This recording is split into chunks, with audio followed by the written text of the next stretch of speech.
Hey, it's Rob.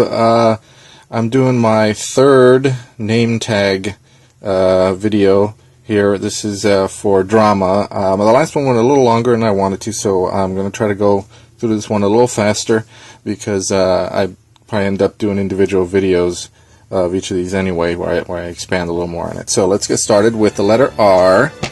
We have Rocky. It's R for Robert. Rocky from 1976, starring Sylvester Stallone and Talia Shire and Burgess Meredith, yes, the Penguin from Batman, Burt Young, and of course Carl Weathers as Apollo Creed.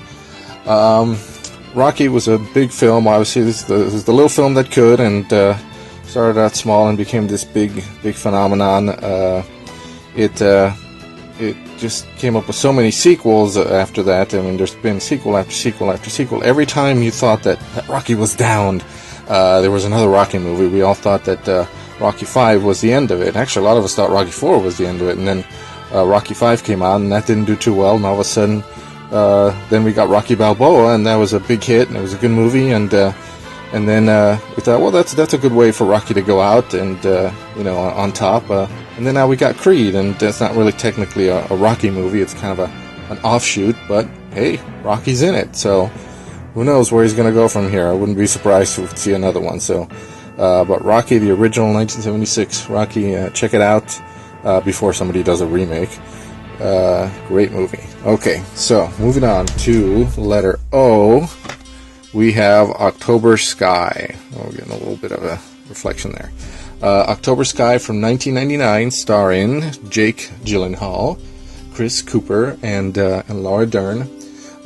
This is a story about a bunch of kids who are into rocketry back in the day, and it was actually apparently inspired by the true story of a guy named Homer H. Hickman, who went on to work at NASA.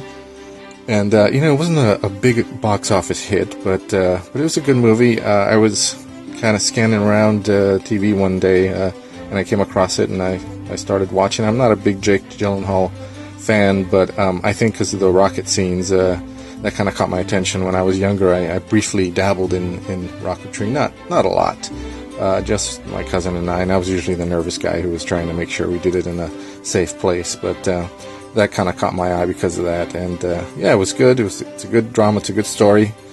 Check it out. Okay. For the B in my name, I've got Backbeat. Yes, Backbeat from 1994.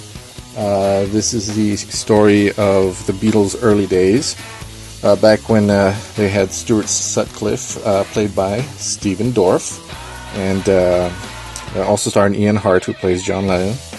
It's the story of the early days of the Beatles when they were playing in Hamburg, Germany. When they had Stuart Sutcliffe, who was unofficially known, or officially known as the fifth Beatle, and it's about their story when it's really about him and John Lennon and their relationship and how it changes because he meets this girl, Astrid, this photographer, and what becomes of them. He obviously never became one of the Beatles, but this is before they kind of got huge and big and all that. And it's a good drama. It's got some good music and pretty good movie. So check it out. Okay. Next up, for the E in my name, we've got Evil Under the Sun. This is from 1982.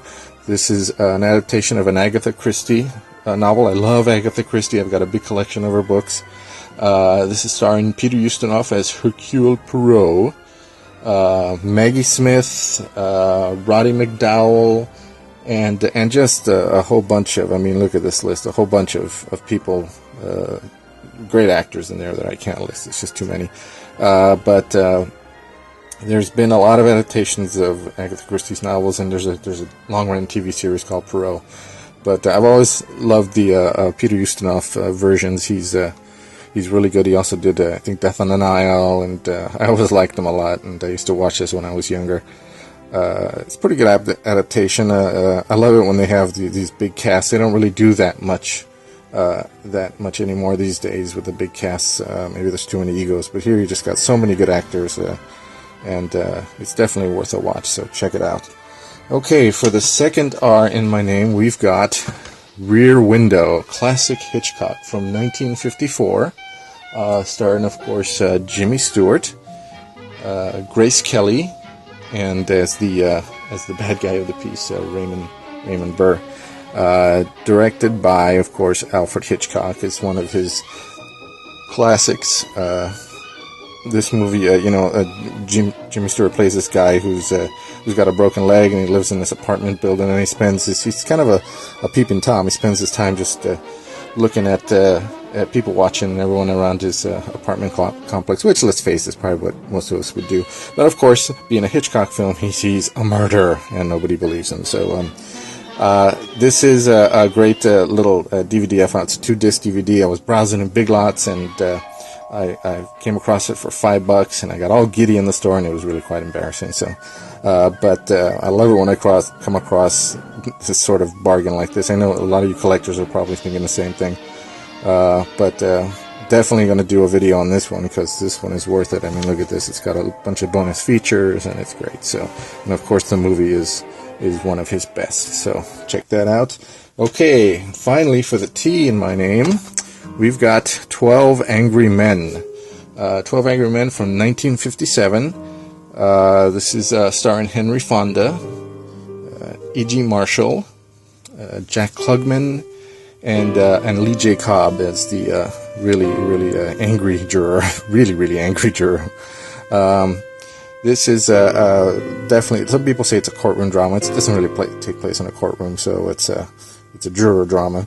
But it's a really good examination of the human character. And when I was in college, I had to take a speech class, because you always had to take a speech class, and I didn't want to take an individual speech class where I had to stand up in front of the class, in front of all the pretty co-eds by myself. So I ended up taking a group argumentation class, thinking, well, at least if I'm out there with a bunch of people, it'll be easier. And one of the requirements for the class was that we had to watch 12 Angry Men. And I'd heard about it, of course, but I never really watched it. And I don't really watch a lot of dramas. I'm trying to watch more, but I'm more of a sci-fi geek. But I'm glad they made me watch it, because it was riveting. It was great. It was just wasn't boring at all. Just great performances by everybody. Great dynamic between the characters. And I've loved it ever since. And they've made other versions as well, but and today they would have to call it 12 Angry People, because of course that makes more sense these days. But it's a very well acted film, and definitely recommend checking it out. Okay, so that's it for drama. Hopefully it wasn't too boring. I got a little faster this time. I have one category left, comedy. That's the only one where I have all the letters left. I wanted to do musical and animation too, but I just don't have all the letters on that. So I'll have one more of these videos, and then we'll move on to other things. So, okay, thank you for watching. I appreciate it. Leave it comments if you'd like. Please subscribe if you haven't. I need more subscribers. And I hope you ultimately enjoyed it. So keep watching movies. All right.